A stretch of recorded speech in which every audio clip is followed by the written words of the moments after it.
Hey everyone, it's Lindsay with High Altitude Astrology, and today I'm bringing you a video about the sun moving into the sign of Taurus.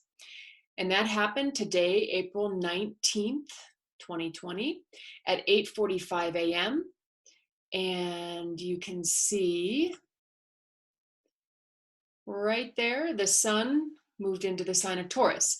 So this is the sign that the sun's going to be in for the next month.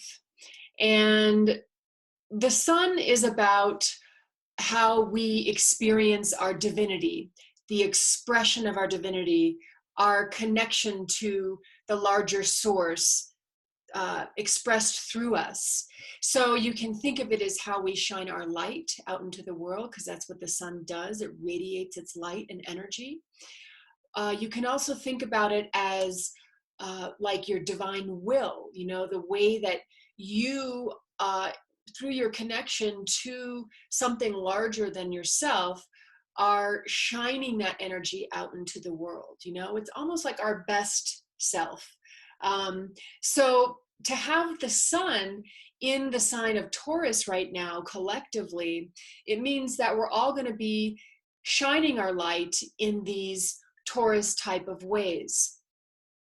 And Taurus has to do with, it's the first earth sign of the zodiac, and it's fixed in nature.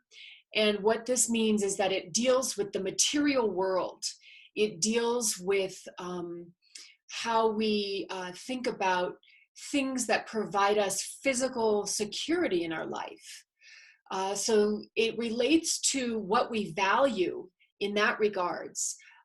So also it can connect with aspects of our taste, because Taurus is ruled by Venus, and Venus is connected to the energy of beauty and pleasure. So in that sense, Taurus does deal with what we enjoy, what we find beautiful. It can also be related to our expression of beauty through creativity. But going back, also Venus relates to, again, the principle of money and the things in our life that provide us material security. So these are all various expressions of the Taurian nature or the Taurian energy that we can expect to be coming, through us over this next month. And the sun in Taurus, because like I said, it's a fixed energy, it's a very earthy energy. It's very grounded. So we've just come out of the sun in Aries, which is fire, and it's all about like action and moving forward. Taurus is different. Taurus, if you think of like a bull sitting in a field chewing the grass, that's Taurian. It just kind of like is an energy of really kind of groundedness and patience and persistence, steadfastness, being able to kind of just really sort of be. And that's actually another thing that Taurus relates to, is the experience of presence and being. And in that regards, it is connected to the principle of spirituality. And Taurus can very much help us connect more with this principle of presence, not only in our own lives, but in how we go about doing, everything in our life. Because in that place of presence, in that place of being, that energy of Venus ruled Taurus, that creative spark, that creative expression can come through us. And so that's what that presence aspect has to do with in Taurus and in the principle of spirituality. And one of the things I wanted to share with you was from an article called The Spiritual Dimension of Taurus. And this is written by Moses Sirigar III, And you can find it online if you're interested in reading the whole thing. It originally appeared in the Mountain Astrologer in October, November of 2001. But he has some really beautiful things to say about realizing that Taurus is a spiritual energy, because if you just take the more base expressions of Taurus, which can be about the material world and acquiring things in the material world for security, it can kind of stunt the concept of Taurus, because then all Taurus is doing at that level is operating in the material world and not really accessing its full potential. And so what he writes about in this article, he says that there is a crucial spiritual dimension to the sign Taurus and the second house. The complementary spiritual purpose of Taurus is to be present here and now, and to know the peace in realizing that you already have it all. Both dimensions of Taurus are vitally important. If we define Taurus only by its material dimensions, we leave the sign fully dependent on external stimulation for its happiness, thereby creating a Hindu or Buddhist nightmare, an endless cycle of craving. It is only because we live in a predominantly confused, wounded, and materialistic world that we think Taurus is mainly about money, possessions, and sensual indulgences. But Taurus is also a powerful symbol for enlightenment, and as we begin to wake up, it becomes more important to see Taurus and the second house as referring to the potential for the truest inner peace, and therefore as well as to the obstacles to this real freedom. He goes on to say, material and sensual compulsions are not the true nature of anyone. Addictive cravings come from an inner self that feels incomplete and unloved. The immoderate materialistic aspect of Taurus is just a potential of Taurus when Taurus is in a wounded condition. Taurus is actually about an inner feeling of wholeness that reaches for nothing external to feel better. In its deepest truth, Taurus is about being, not having or craving. Remember the cow. She doesn't need to do anything. She doesn't need to have anything. She doesn't need anything. She isn't drawn to thinking or believing anything. She is resting in pure existence and experiencing a peace that is always present.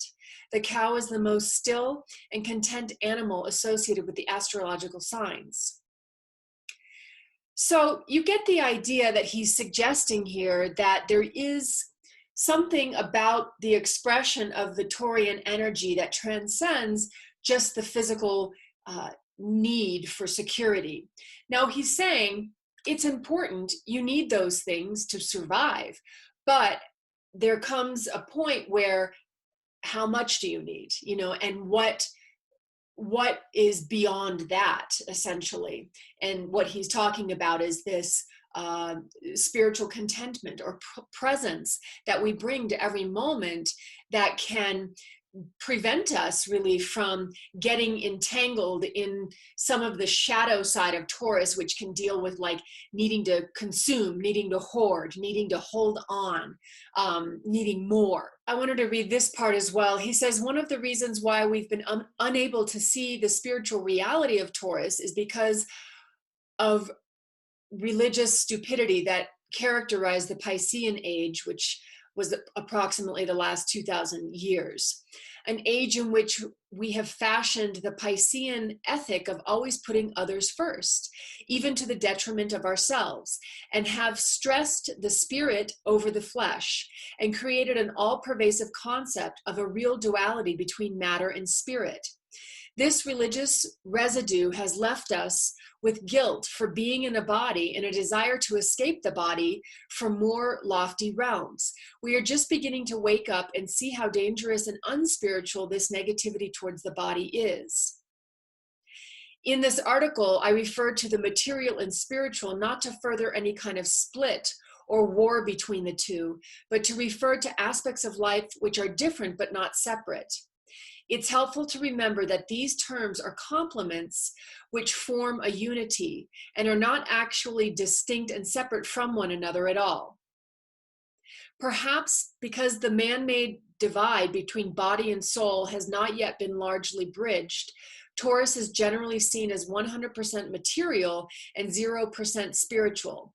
The reality is 50-50. We have not been yet ready to perceive an astrological sign which is a unified blend of materiality and spirituality, because we ourselves have not been living this truth. And then he finally says, in fact, Taurus is precisely the first and most significant sign that represents the unity of spirit and matter, inner peace and outer fulfillment, or outer fullness, resting in the present moment and being active in the physical world, loving others yet taking care of ourselves first, valuing the ideal of peace but remaining grounded in practical reality. With our modern psyche so fundamentally divided, of course we have been blind to see Taurus as it really is, a union of heaven and earth. But in this age of Aquarius, we have the opportunity to take advantage of a higher logic, one which accepts rather than rejects apparent contradiction and unites the opposites that our rational logic has told us were irreconcilable. This is the age of both, no longer the age of either or. All right, so that's some about Taurus. And again, the sun being in Taurus for the next month until about the 20th of May, we have an opportunity to kind of explore this this duality, or integrate, I should say, more about this duality between the material and the non-material. And I wanted to go over some of the aspects that are happening to the sun while it's in the sign of Taurus, because that'll give us a little more of an idea of, how we're all going to be experiencing this Taurus energy moving forward. So this first connection Taurus is going to be making is with Saturn, and that just happens on April 21st. And it's the sun in Taurus squared Saturn in Aquarius. Sun squared Saturn. Sun is our light. Saturn can be about where we need to discipline ourselves, where we need to work and apply effort in order to achieve.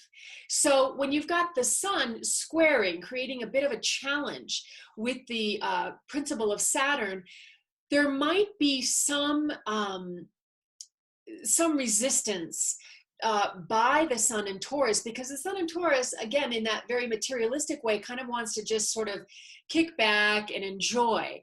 But Saturn, the effort and the work that needs to be done in Aquarius is that higher logic that that gentleman was talking about in his article. And so there's something here with the sun squared Saturn in Aquarius that's going to be asking Taurus to kind of loosen its grip a little bit, maybe on its materialism, maybe on its desire to consume and to hoard and to keep everything for its security.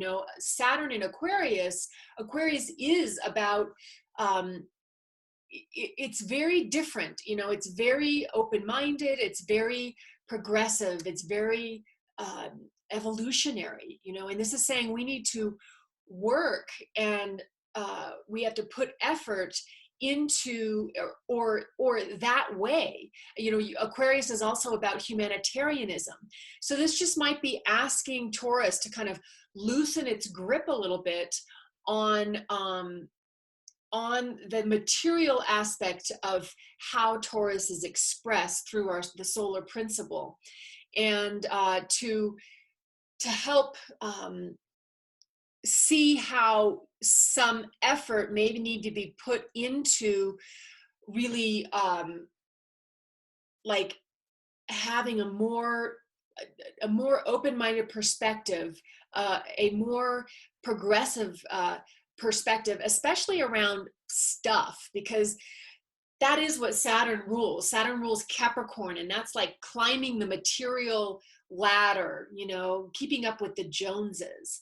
That's Saturn. And so in Aquarius, it's sort of saying, okay, we've got to kind of reevaluate what is important here, because we're all in this together. That's very much Aquarius. And the actions that we take, the effort that we make, the work that we have to do really needs to have more breadth to it and open-mindedness to it, and consider humanity. So this is the first square, the opening square, which is a crisis of action that Saturn, the sun has made to Saturn since Saturn and Pluto conjuncted at the beginning of the year. So that conjunction with Saturn and Pluto has started a long process of transformation around Saturnian principles of work and structures that create the society that we live in, and rules that create the society that we live in. So now Saturn's in the sign of Aquarius. That conjunction took place in Capricorn. So this is the sun's first connection, really, in a square, a crisis of action, where we're being shaken loose a little bit with this Aquarian energy of some of, again, that Taurian kind of materialism that can get a little bit excessive. And, obviously we're seeing it with what we're going through with COVID-19, and many of us, not having the same amount of resources, or being limited to spending certain amount of resources because we're pacing ourselves, or even just realizing that we need to find some kind of work, which is Saturn, that is more sustainable for our lifestyle. And what kind of lifestyle do we want to have moving forward?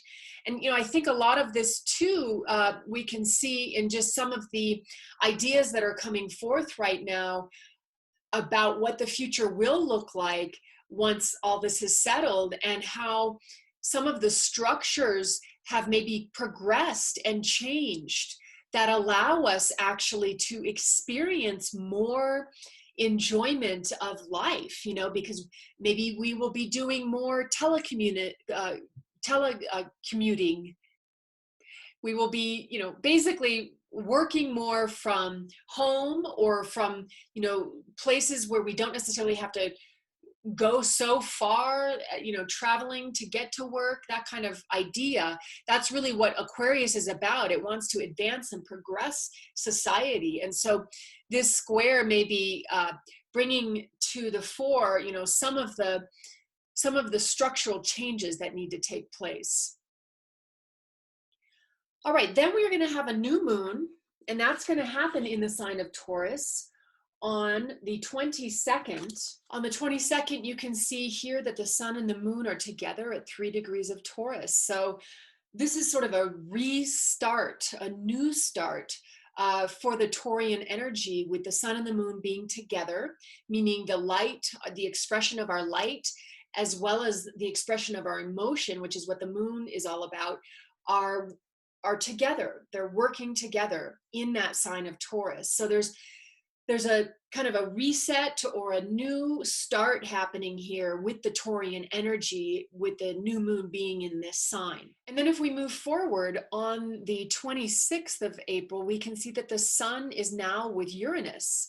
Uranus is the sign that rules Aquarius, the sign that Saturn's in right now. And with the sun and Uranus together, this is like a very powerful energy, because Uranus wants to shake things loose. Uranus wants to revolutionize. Uranus wants to liberate. So it's bringing this type of energy into the expression of the solar light through the sign of Taurus. And there can just be lots of sudden insights, sudden ideas, sudden understandings that are going to help progress and evolve the expression of the Taurian nature again. But this is the beginning of a cycle with the conjunction. So, we will see it'll take another year for the sun to come back around and meet Uranus. So this is just saying, it's like the Taurus energy is trying on a new outfit, but it's like some type of space suit that's going to help it, go out into outer space and do some kind of like what do you call it, a moonwalk or something. It's just like, it's asking Taurus to totally like embrace the new and embrace different. And in some ways, it's also about asking Taurus to really evolve in a way that is conscious of humanity, because again, Uranus and Aquarius both rule humanity. So Taurus is now having, with Uranus there, to understand like what it means to be more of a global citizen. What does it mean to be more of somebody who's aware of how its actions impact the world around them? So I see this as a very positive conjunction, a very uplifting, upbeat, that will bring in some changes, but ultimately for the better. We've got Taurus meeting with Mercury at 14 degrees on May 4th. That's going to be a time where the communication function and the solar principle also combine in the sign of Taurus. Taurus, again, is ruled by Venus, so there is a part of it that is very interested in connecting in a loving way through relationship. This could be a time where we are understanding more in a kind of a more liberated way how we want to progress in relationships, and there might be some opportunity to kind of talk about this with the Sun and Mercury together in Taurus. The Sun sextiles Neptune on the 10th. Neptune rules creativity, imagination. It also rules spirituality. So this could be a nice energy for any kind of creative pursuits or for any type of spiritual pursuits that we might be interested in looking into. Taurus trines Pluto on the 15th of May at 24 degrees. Pluto is the energy of death and transformation, of psychological exploration and uncovering of the shadow material. So with this combination in the trine, we could be it could be very useful for helping us to uncover any sort of unconscious patterns that are operating as we are shining our light in the Taurian way. But it could also be very positive for focusing our energy and our intent, because Pluto has that capability. It can be very penetrating. It can be very focused. So to have the Sun trining Pluto on this day, it could be a great time to accomplish a lot, to make a lot of headway, and really evolve. But also, if there is anything that needs to be addressed, this is a very powerful energy for really getting at the truth of things. Then the Sun trines Jupiter in Capricorn, and this is also the trine being a harmonious energy. With Jupiter, this is about optimism and our beliefs and the future. And with the Sun trining Jupiter in an earth energy, it just means that we can potentially kind of start to work towards our goals with an optimistic and upbeat attitude, maybe after having gone through some kind of deeper looking into things. Now we can perhaps see a way forward and kind of respond in an optimistic way, in a positive way, to the things that have shifted and changed and now are moving in a new direction. And then you can see on this day, the 20th, the Sun moves into the sign of Gemini, and that is another video. So thank you so much for watching. I really appreciate it. If you like my channel, please subscribe, and I'll see you at the next video. Take care.